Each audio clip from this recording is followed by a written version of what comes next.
درود پاک بآواز بلند پڑھیں۔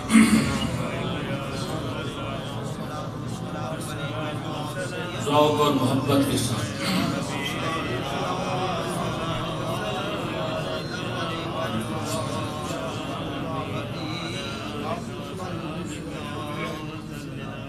نحمدہ ونستعینہ ونستغفرہ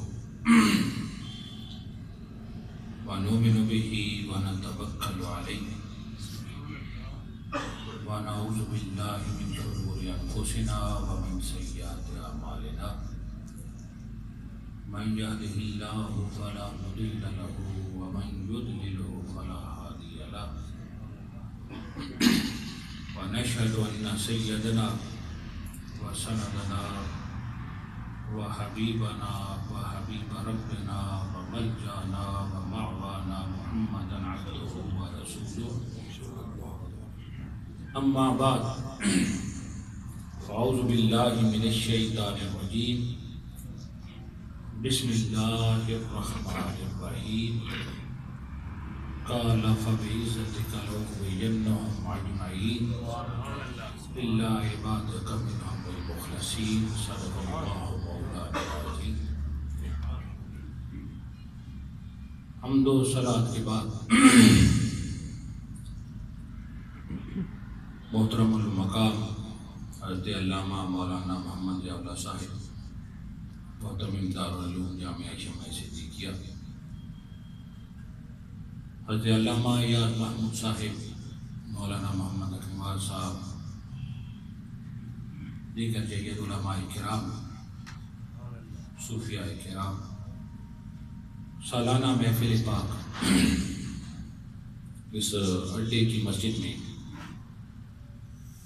ہمارے عزیزم علامہ مولانا محمد ضیاء صاحب کی زیر تمام انعقاد پذیر ہے۔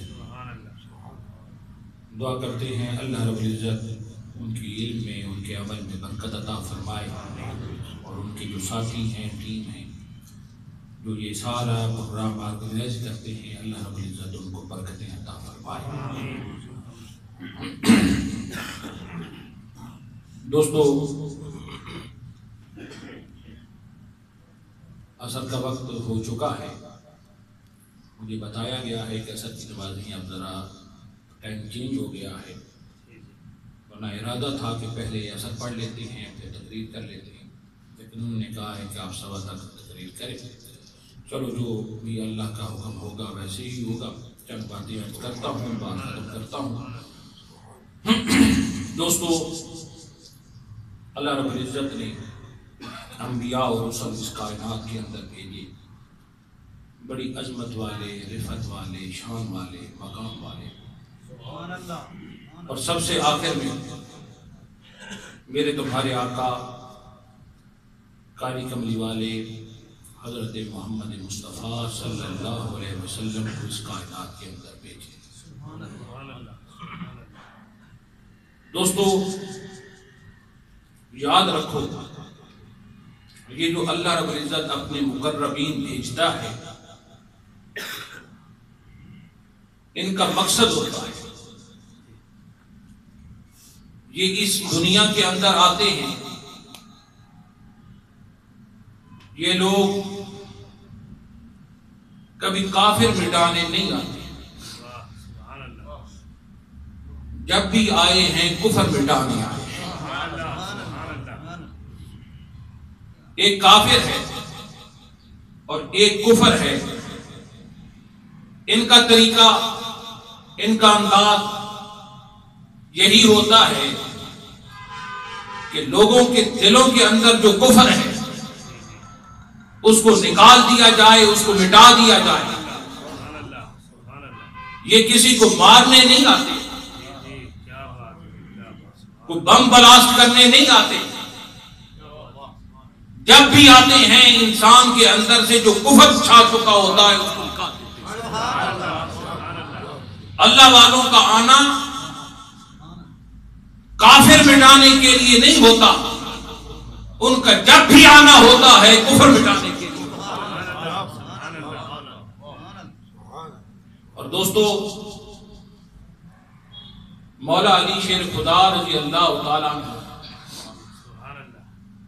ان کے مقابلے میں ایک کافر آ گیا. جب کافر ان کے مقابلے میں آیا نا،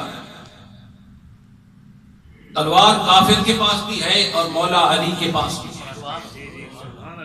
مقابلہ 1 to 1 تھا. جب مقابلہ شروع ہوا حضرات گرامی قدر، کافر سامنے آیا، ادھر سامنے آیا، اس نے وار کیا. کافر کا وار تھا، مولا علی نے وار کو روکا. پھر مولا علی کی باری تھی، انہوں نے جب وار کیا، تلوار سے تلوار لگی. ادھر تلوار سے تلوار لگتی ہے حضرات گرامی قدر، جیسے علی کی تلوار اس کافر کی تلوار سے لگی، اس کے ہاتھ سے تلوار جو تھی ہاتھ سے چھوٹ کر زمین پہ گر گئی. اب دوستو اس نے دیکھا کہ تلوار تو میرے ہاتھ میں نہیں ہے، تلوار علی کے پاس ہے. اب اگر علی تلوار چلائیں تو کافر کٹتا ہے، نگاہ چلائیں تو کفر کٹتا ہے. دوستو یاد رکھو، اللہ والے کافر مٹانے نہیں آتے، وہ کفر مٹانے آتے. دوستو اب مولا علی آگے بڑھے، بجائے وار کرنے کے تلوار اٹھا کے اس کے ہاتھ میں دے دی. کہا مقابلہ برابر میں ہوتا ہے، اگر علی تلوار چلاتے تو کافر کٹتا تھا. پر یاد رکھو اب علی نے تلوار نہ چلائی، نگاہ چلائی. ادھر نگاہ چلتی ہے حضرات گرامی قدر، ادھر کفر کٹ کے رکھا. نعرہ تکبیر، نعرہ رسالت، آستانہ عالیہ بھور شریف. یہ علی نے کہاں سے سیکھا تھا؟ آج تجھے لے جاؤں طائف کی وادی کے اندر. مصطفیٰ ہے، طائف کی وادی میں پہنچے. ادھر طائف کی وادی میں پہنچتے ہیں، اللہ رب العزت کا حکم ہے جا محبوب میری بات کر کے. جب وہاں پہنچتے ہیں سرکار دو عالم علیہ السلام، چند لوگ آگے بڑھتے ہیں، دیکھتے ہیں کہ یہ تو ہمیں بتوں کی پوجا سے روکنے کے لیے آیا ہے، ہمارے دین سے پھیرنے کے لیے آیا ہے. چند باش نوجوان آقا علیہ السلام کی پیچھے لگاتے ہیں، کہتے ہیں پتھروں کی بارش کر دو. ادھر پتھر چلے، مصطفیٰ پاک کا جسم زخموں سے چور چور ہو گیا، جوتے خون سے تر ہو گئے. جا کے ایک درخت کے سائے میں بیٹھے. ادھر سے جبرائیل آیا، آکے عرض کی حضور اجازت ہو تو دونوں پہاڑوں کو ملا دو، طائف کی وادی درمیان میں ہے. اب یاد رکھو سرکار کافر مٹانے نہ آئے تھے، کفر مٹانے. سرکار نے یہ نہ فرمایا وادی کو ملا دو، وادی کو جو ہے ختم کر دو، دونوں پہاڑ مل جائیں. سرکار نے فرمایا کیا ہوا؟ یہ تو مجھے نہیں پہچان سکے، ان کی آنے والی نسلیں تو مجھ پر ایمان لے آئیں. یاد رکھو اللہ والے جب بھی آتے ہیں کافر مٹانے نہیں آتے، جب بھی آتے ہیں کفر مٹانے آتے. بڑے صغیر ہو، یار ہو حضرات گرامی قدر، یا یورپ ہو، جدھر بھی ہو معاملہ حضرات گرامی قدر، جب بھی اللہ والے جہاں آئے ہیں انہوں نے جب بھی کام کیا ہے انہوں نے کافر نہیں مٹائے، لوگوں کے دلوں سے کفر کھینچ کے پائے. نعرہ تکبیر، نعرہ رسالت، خدمت مصطفیٰ، آستانہ عالیہ بھور شریف. یہاں 90 لاکھ کو خواجہ معین الدین چشتی اجمیری رحمت اللہ تعالیٰ علیہ نے کلمہ پڑھایا. دوستو انہوں نے کوئی تلوار سے کلمہ نہیں پڑھایا، کوئی گولی سے کلمہ نہیں پڑھایا، انہوں نے کوئی ٹینک کے گولے نہیں مارے. انہوں نے جب بھی حضرات گرامی قدر آئے ہیں سامنے لوگوں کے دلوں سے کفر نکال کے پائے. غوث اعظم شیخ عبد القادر جیلانی جو ہے، جن کی ساتھ اس ماہ مبارک کی نسبت ہے، تو غوث اعظم کسی تعارف کے محتاج نہیں ہے. بڑی عظمت والے، بڑی رفعت والے ولی اللہ. شان کا یہ عالم ہے حضرات گرامی قدر کہ جو مقام میرے آقا علیہ السلام کو نبیوں میں حاصل ہے، وہی مقام غوث اعظم کے ولیوں میں. ہر ولی غوث اعظم شیخ عبد القادر جیلانی رضی اللہ تعالیٰ عنہ سے عقیدت بھرپور رکھتا ہے. سبحان اللہ. جتنے اولیاء کے عاملین ہیں انہوں نے تبلیغ کی, میسج کنورٹ کیا, میسج دیا, میسج پہنچایا لوگوں کے دلوں تک, مگر کسی کو کوئی تکلیف پہنچی نہیں. غوث اعظم نے توجہ فرمائی, ادھر توجہ فرمائی ادھر کیفیتیں بدل کر سفر کر رہے ہیں حضرات گرامی قدر. آستانہ عالیہ بھور شریف غوث اعظم شیخ عبد القادر جیلانی سفر کر رہے ہیں, چور آ گیا, لباس قیمتی تھا, ادھر دامن کو پکڑا کہ یہاں سے لباس لے لوں گا بڑی قیمت پہ بک جائے گا, ادھر اس نے دامن پکڑا, ادھر غوث اعظم نے ہاتھ اٹھائے اللہ کی بارگاہ میں اور عرض کی. عبد القادر عرض کرتا ہے اس نے تیرے بندے کا دامن تھام لیا ہے, اب قیامت تک کس کے ہاتھ کی کتاب پکڑا. ادھر وہ دامن پکڑے چوری کی نیت سے, غوث اعظم دعا مانگ رہے ہیں یا اللہ اس کے اندر سے کفر نکال دے, اس کے اندر سے کفر نکال دے. حضرات گرامی قدر آیا چور تھا, غوث اعظم نے چہرے پہ ہاتھ نہ پھیرے تھے, ولی ہو گیا.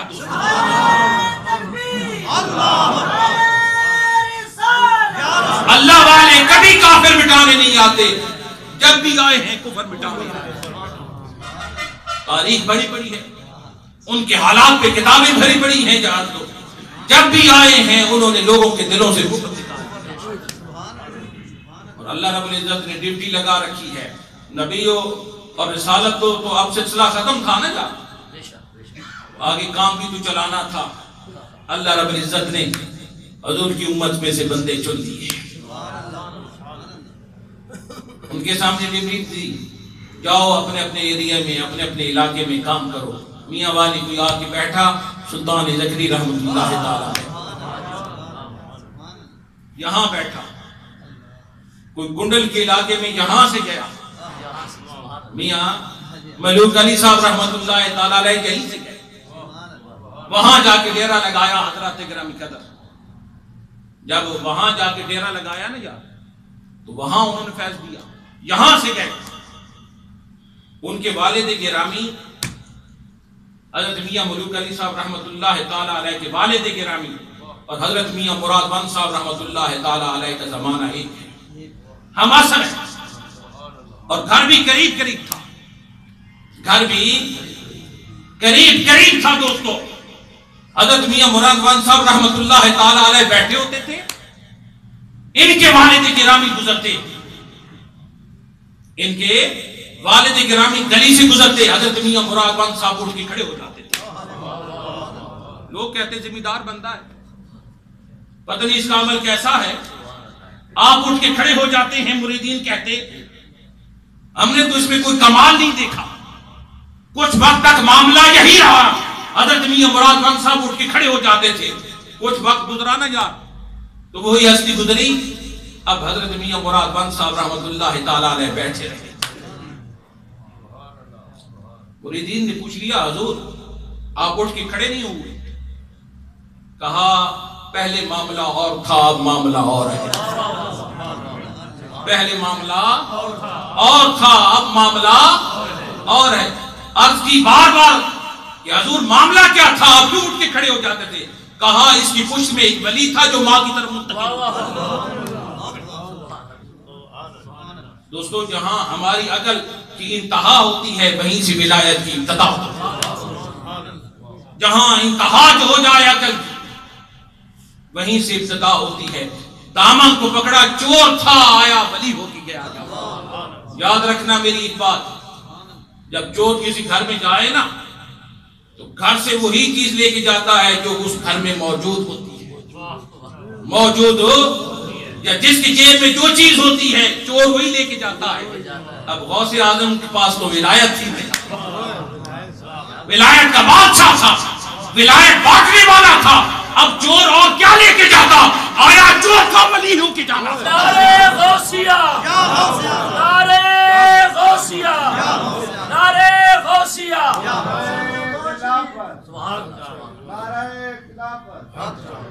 دوستو سرکار دو عالم علیہ السلام کے یہ جو محبین ہیں، یہ جب بھی آئے ہیں ایک مقصد لے کے آئے ہیں، لوگوں کے دلوں سے ہم نے کفر مٹایا۔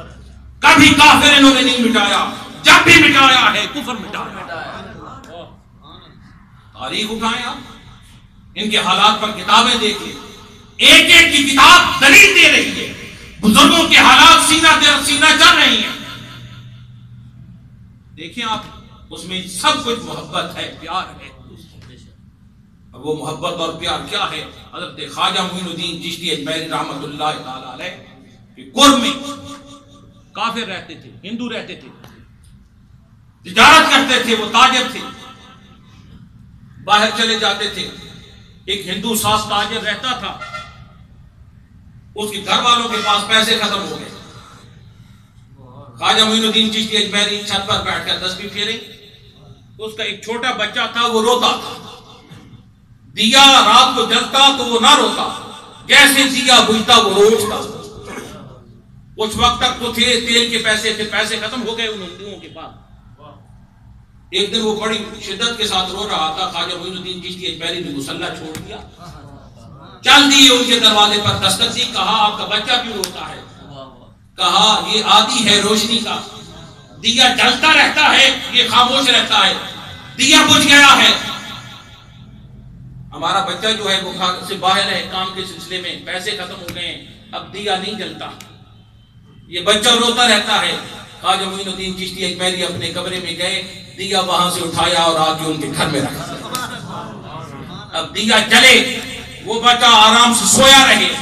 ہر رات معمول ہے حضرات گرامی قدر، خواجہ معین الدین چشتی اجمیری رحمت اللہ تعالی علیہ ادھر دیا جلائیں، دیا جلا کر حضرات گرامی قدر ہندوؤں کے گھر جا کے رکھ آئیں۔ روز معمول یہی ہے دوستو۔ جب یہی معمول تھا، کچھ وقت تک تو یہ سلسلہ چلا، وہ واپس آ گیا ہندو۔ ماں نے، بیوی نے بتایا، یہ جو بابا ساتھ رہتا ہے نا، تیرا بچہ روتا تھا، تیل کے پیسے ختم ہو گئے تھے، دیا نہیں جلتا تھا، روز گھر سے دیا جلاتا، آ کے ہمارے گھر رکھ جاتا۔ اس عمل کی وجہ سے، اس کردار کی وجہ سے، اس اخلاق کی وجہ سے وہ اتنا مسلم جو ہے متاثر ہوا، خود بھی آ کے کلمہ پڑھ دیا، سارے گھر والوں کو۔ جب بھی آئے ہیں کافر مٹانے نہیں آئے، کفر مٹانے آئے۔ جب بھی آئے ہیں اللہ والے۔ خواجہ معین الدین چشتی اجمیری رحمت اللہ تعالی علیہ کی بات چل پڑی ہے۔ خواجہ معین الدین چشتی اجمیری رحمت اللہ تعالی علیہ کی جب بات چل پڑی ہے، ایک دن گئے نا، ایک کنویں پر عورتیں پانی بھر رہی تھی، بچیاں پانی بھی بھریں اور کہیں واہ رام واہ، واہ رام۔ آپ قریب گئے تو کہنے لگے واہ رام نہ کرو، وحدہ وحدہ کرو، وحدہ وحدہ کرو۔ بس ادھر اللہ والے کی زبان سے نکلنے تھی، ان کی زبان شروع ہو گئی وحدہ وحدہ وحدہ۔ گلی میں چلیں تو کریں وحدہ وحدہ، کنویں پہ کھڑی ہو تو کریں وحدہ وحدہ، گھر گئی حضرات گرامی قدر تو کریں وحدہ وحدہ۔ اب ماں نے سنا ان کی زبان سے تو اس وہ بھی شروع ہو گئی وحدہ وحدہ۔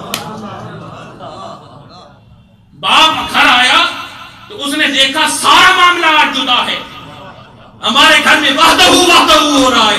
اب بیٹی بھی کرے وحدہ وحدہ، بیوی بھی کرے وحدہ وحدہ۔ اس نے بار بار یہ سنا نہ یار اللہ کے نام میں بڑا اثر ہے، ادھر وہ پڑھتی گئی، اس کے دل سے زنگ کھلتا گیا، اس نے بھی شروع کر دیا اللہ والے۔ جب بھی آئے ہیں کفر مٹانے آئے، کافر مٹانے نہیں آتے، کفر مٹانے آتے، لوگوں کے دلوں سے کفر نکال دیا، زنگ دھو دیا، کفر کا زنگ، شرک کا زنگ دھوتے گئے حضرات گرامی قدر، اور ان کو مدینے والے سے جوڑتے گئے۔ شیطان بھی تو کہتا ہے نا، تیری عزت کی قسم، تیری کالا فبعزتک لأغوینہم اجمعین، ساروں پر بس چلے گا میرا، ساروں کو گمراہ کروں گا، مگر جو تیرے مخلص ہیں نا، تیرے یار ہیں، جن کا تعلق تجھ سے جڑ گیا، جو تیرے دوست ہو گئے، جو یحبہم و یحبونہ کے درجے پر فیض ہو گئے، جن کے لیے تو نے کہہ دیا الا ان اولیاء اللہ لا خوف علیہم ولا هم یحزنون، جس کے لیے یہ تیرا اعلان ہو گیا، وہ تیرا دوست ہو گیا ہے. اب ساروں پر تو میرا بس چلتا ہے، تو تیرا یار ہوتا ہے ہمارا بس اس میں نہیں چلتا. ادھر شیطان بھی گھٹنے ٹیکے ہوئے ہے. کیوں؟ اس لیے کہ وہ اللہ کے مقربین ہیں، اللہ نے انہیں چن رکھا ہے. یضلوا بہ کثیرا ویہدی بہ کثیرا. دنیا تو حضرات گرامی قدر قرآن پڑھتی ہے، کئی گمراہ ہو جاتی ہے، کئی ہدایت پا جاتی ہے، پر حضرات گرامی قدر اللہ رب العزت جسے ہدایت دینا چاہتا ہے ان بندوں میں سے بندہ اس کو ملا دیتا ہے. نعرہ تکبیر. جو اسے قرآن بھی سمجھا دیتا ہے، جو اسے قرآن بھی سمجھا دے، حدیث بھی سمجھا دے، اسے بس حضرات گرامی قدر اپنا بنا لیتا ہے، اپنے ساتھ رکھتا ہے. پھر آہستہ آہستہ آہستہ آہستہ اللہ اور اللہ کے رسول کی محبت میں اس کو رکھ دیتا ہے. تو دوستو، جو خدا کا یار ہوتا ہے نا، تو خدا اسے اپنا محبوب بنا لیتا ہے. ادھر خدا کا وہ جب بندہ محبوب بن جائے، دیکھیں دنیا کے بادشاہوں سے تعلق ہو، بندے کو پرواہ نہیں. میرا جی صدر سے تعلق ہے، وزیر اعظم سے تعلق ہے. جس کا خدا سے تعلق ہو جائے، پھر اقبال بھی کہتا ہے، اقبال بھی تخت سکندری پر وہ تھوکتے نہیں. تخت سکندری پر وہ تھوکتے نہیں، بستر لگا ہوا ہے جن کا تیری گلی. اس کی گلی میں جس کا بستر لگ جائے نا، شیطان گھٹنے ٹیکے ہوئی ہے، بس نہیں چلتا، اس کا بس نہیں چلتا. اور حضور غوث اعظم شیخ عبد القادر جیلانی تو ولیوں کے بادشاہ. آپ سے کسی نے پوچھا آپ کو کب خبر تھی آپ ولی اللہ ہیں؟ آپ کو کب پتہ چلا کہ آپ ولی ہیں؟ فرمایا مجھے بچپن سے خبر تھی میں اللہ کا ولی. کیسے خبر تھی؟ غوث اعظم شیخ عبد القادر جیلانی خود فرماتے ہیں کہ میں بچپن میں میری ماں مجھے کتابیں دیتی، جا بیٹا پڑھ گیا. باہر نکلتا تو دیکھتا آسمان سے ملائکہ زمین پر اتر رہے ہیں. غوث اعظم فرماتے ہیں کسی نے غوث اعظم سے کہا تو دعوے بڑے کرتا ہے، بڑے بڑے تیرے دعوے ہیں، تیرے تو بڑے اعلان ہیں، دعوے ہیں. غوث اعظم زبان سے نہ بولے، بس ادھر سینے پہ ہاتھ پھیرا، ہاتھ پھیر کر ان کو ہاتھ جو دکھائے، ہاتھ پہ رکھا تھا یہ اپنی مرضی سے دعوے نہیں کرتا، ہم دعوے کراتے ہیں. تو غوث اعظم شیخ عبد القادر جیلانی اللہ کے مقرب ترین بندوں میں سے ایک ہیں. اللہ رب العزت نے ان کو درجات آپ سنتے رہتے ہیں، کتنے ان کے طرح جاتے ہیں علماء سے. غوث اعظم شیخ عبد القادر ہمارے حضرت صاحب آیا فتح محمد صاحب رحمۃ اللہ تعالی علیہ جو والد گرامی حضرت میاں جان باز صاحب رحمۃ اللہ تعالی علیہ جو تھے نا، وہ قادری سلسلہ میں مرید تھے، اور ان کو غوث اعظم شیخ عبد القادر جیلانی رضی اللہ تعالیٰ عنہ سے بڑی محبت تھی. ہر مرید کو پیر سے محبت ہونی چاہیے. وہ سلسلہ میں مرید تھے تو بہت زیادہ محبت. آپ سے جو بھی کوئی بندہ کہتا نا دعا کیجیے میرے لیے، جب بھی کوئی بندہ کہتا دعا کیجیے، آپ فرماتے ہیں میں رات کو غوث اعظم سے عرض کروں گا، وہ دعا کریں گے. نعرہ تکبیر، نعرہ رسالت، میلاد النبی، آستانہ عالیہ گھور شریف زندہ باد. میں عرض کروں گا غوث اعظم کی بارگاہ میں، وہ دعا کریں گے. اور غوث جب ان کا وصال ہوا نا، جب ان کا وصال ہوتا ہے، جس دن آپ کا وصال ہوا اسی دن آپ کی زوجہ ہی کا وصال ہوا، ایک ہی دن. یہاں بھوج شریف میں آپ ان کی تختیوں پہ لکھا ہوا ہے. بات چال نکلی ہے قادری سلسلہ کی تو پھر سنیں. ان کا انتقال ہوا نا، تو ہماری جو دادی صاحبہ تھی انہوں نے عرض کی غوث اعظم کی بارگاہ میں میرا دنیا میں جو اچھا ساتھی تھا وہ چلا گیا ہے، اب میں اس دنیا میں نہیں رہنا چاہتی، بس لیٹی ہوں، کا بھی وصال ہو گیا. دوستو بات یہ ہے، میں اب یہ کرنا چاہتا ہوں کہ اللہ رب العزت اپنے بندوں کو چنتا ہے جب چن لیتا ہے پھر ان سے کام لیتا ہے، اور ان کا کام یہی ہوتا ہے لوگوں کے دلوں سے کفر نکال دینا۔ اور یہ سلسلہ اب سے نہیں ہے، آقا علیہ السلام نے اسی کی ابتدا کی۔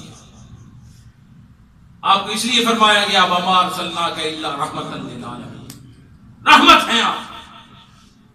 اور دوستو تمام جہانوں کے لیے رحمت ہے، ایک جہان کی بات بھی نہیں ہے۔ اب کیا کروں؟ رحمت جو ہے نا یہ ایک عہدہ ہے، عہدہ ہے، اور عہدے کے لیے عہدیدار کا ہونا ضروری ہے، عہدیدار کا ہونا ضروری ہے۔ عہدہ ہو اور عہدیدار نہ ہو تو پھر بات نہیں بنتی۔ اللہ نے تمام جہانوں کے لیے رحمت کا عہدہ مصطفیٰ کو عطا کیا ہے، اور ہم کہیں کہ نہیں مصطفیٰ کے لیے ایک جہان کی قید ہے، دوسرے جہان میں نہیں جا سکتے، تو پھر اس عہدے پہ کون بیٹھے گا؟ اس عہدے پر کون بیٹھے گا؟ حضرات گرامی قدر، عہدہ تو ہوتا ہے پر اس کے ساتھ ساتھ عہدیدار بھی ہوتا ہے۔ اللہ نے کسی اور کو رحمت للعالمین نہیں بنایا ہے تو مصطفیٰ کو رحمت للعالمین بنایا ہے، اور مصطفیٰ تمام جہانوں کے لیے رحمت ہے۔ جب مصطفیٰ تمام جہانوں کے لیے رحمت ہے، عہدہ تو ہر جہان میں ہے، اور ہم کہیں عہدیدار نہیں جا سکتا، عہدیدار جہاں بھی ہو جب چاہے اپنے عہدے پہ جانے کے لیے دیکھیں نا، اللہ رب العزت نے مصطفیٰ کے لیے جہانوں کی قید نہیں لگائی۔ 3 سوال ہیں نا قبر میں، بندہ مرتا ہے تو سوال ہوتا ہے من ربو کا، ما دینو کا، ما کنت تقول فی حق ھذا الرجل، تینوں سوال ضروری ہیں۔ تو یہ تو سوال سالوں سے ہوتے ہیں یا نہیں ہوتے؟ بولو یار۔ تو جب حضور مکہ میں تھے تو اس وقت ان سے سوال نہیں ہوتے تھے، وہ جو مرتے تھے ان کو کون دکھائے جاتے تھے؟ کن سے سوال ہوتا ہوگا؟ کون سامنے آتا ہوگا اور کہا جاتا ہوگا ما کنت تقول فی حق ھذا؟ اور وہاں بھی کون تھا؟ سرکار تو مکہ میں جلوہ گر ہے، سرکار تو مدینہ میں جلوہ گر ہے۔ دوستو اس وقت تو بھی بندے مرتے تھے نا یار۔ جب اس جہان سے وہ رحمت للعالمین اس جہان میں جا سکتا ہے، وہاں بھی ہوتا ہے نا یار، عالم حشر میں بھی ہوتا ہے، عالم ارواح میں بھی ہوتا ہے، عالم ملائکہ میں بھی ہوتا ہے، ہر جگہ ہوتا ہے۔ عہدہ تو تبھی ہے عہدیدار جاتا ہے نا۔ تو مصطفیٰ اس جہان میں تھے، اس وقت بڑھتے تھے تو عالم برزخ میں چلے جاتے تھے۔ اس جہان میں رہتے ہوئے جب عالم برزخ میں جا سکتے ہیں تو پھر عالم برزخ میں آرام کرتے ہوئے گنبد خضرا سے جہاں نعرہ تکبیر، نعرہ رسالہ، عظمت و شان مصطفیٰ۔ تو دوستو بات چلی تھی، اللہ والے آتے ہیں، کافر نہیں مٹانے آتے، کفر مٹانے آتے۔ جب بھی آئے ہیں لوگوں کے دلوں سے کفر نگاہ ڈالتے ہیں، توجہ فرماتے ہیں، ادھر توجہ فرماتے ہیں، بس اندر سے کفر جو ہے دھل گیا۔ یہاں پہ ہمارے حضرت صاحب کے صوفی جہانگیر صاحب خلیفہ ہوتے تھے رحمت اللہ تعالیٰ علیہ، یہاں پہ میاں والی، ان کے جو دیکھنے والے ہیں میں ان سے پوچھتا تھا، اکثر پوچھتا ہوں، ملتے ہیں تو ضرور پوچھتا ہوں۔ میں کہتا تھا کیا کرتے تھے صوفی جہانگیر صاحب، کیا طریقہ تھا ان کا؟ کہتے تھے حلقہ بناتے تھے، سامنے بٹھاتے تھے، ادھر سامنے بٹھا کے توجہ کرتے تھے، 7 دنوں میں معاملہ الٹ کرتے تھے۔ دوستو یہ سارا معاملہ ان کے پاس ہوتا ہے، یہ تو پھر خدا کی مرضی ہے نا، جسے چاہے ہدایت دینا چاہے تو بندہ ملاتا ہے، ورنہ قرآن پڑھ کے بھی کئی گمراہ، قرآن پڑھ کے بھی کئی گمراہ، کئی نے حضور کو دیکھا، ساروں نے دیکھا، ابو لہب اور ابو جہل نے بھی دیکھا، صدیق اکبر نے بھی دیکھا، انہوں نے دیکھا ہمارا بھتیجا ہے، ہماری طرح شادیاں کی، چلتا ہے، پھرتا ہے، کھاتا ہے، پیتا ہے، رہتا ہے ہمارے ساتھ، انہوں نے یہی دیکھا۔ صدیق اکبر نے دیکھا ہاں رہتا تو ہمارے ساتھ ہے، چلتا ہے تو بادل سایہ کرتے ہیں، چلتا ہے تو سایہ نہیں ہے، جسم پر مکھی نہیں بیٹھتی، خوشبو آتی ہے پسینے سے، انہوں نے یوں دیکھا۔ یہ تو پھر خدا کی طرف سے ہے نا، ہدایت جسے چاہے دیتا ہے، نہ دے تو اس کی مرضی ہے۔ سکھوں کے گھر پیدا کر دے، یہودیوں کے گھر پیدا کر دے، تو گئے کسی کے پاس سے؟ اللہ یجتبی الیہ من یشاء ویہدی الیہ من ینیب، جسے چاہتا ہوں اسے چنتا ہوں، جسے چاہتا ہوں اسے ہدایت دیتا ہوں۔ معاملہ نہیں۔ دعا ہے اللہ رب العزت میری حاضری کو قبول فرمائے۔ آدھا گھنٹہ ہو گیا دوستو، دعا کرتے ہیں اللہ ہم سب کو برکتیں دے، اس محفل کو قبول و منظور فرمائے۔ دوستو ہر جگہ محفلیں ہو رہی ہیں، پروگرامز ہو رہے ہیں ہر جگہ، 1 ماہ سے اوپر ہو گیا جلسے کرتے کرتے۔ یہ سرکار کا کرم ہے، اس کی عطا ہے کہ اس نے ہمیں ان کاموں کے لیے چنا ہے۔ یہ نظر دید کی قابل تو کدھر ہے، یہ نظر دید کی قابل تو کدھر ہے، یہ ان کی عنایت ہے کہ رخ ان کا ادھر ہے۔ یہ ان کا کرم ہے، ورنہ ان کو کمی نہیں ہے، ان کو کمی نہیں ہے۔ وہ خود جسے چاہتے ہیں بلاتے ہیں، آتے ہیں وہی جن کو سرکار بلاتے ہیں۔ کھڑے ہو کے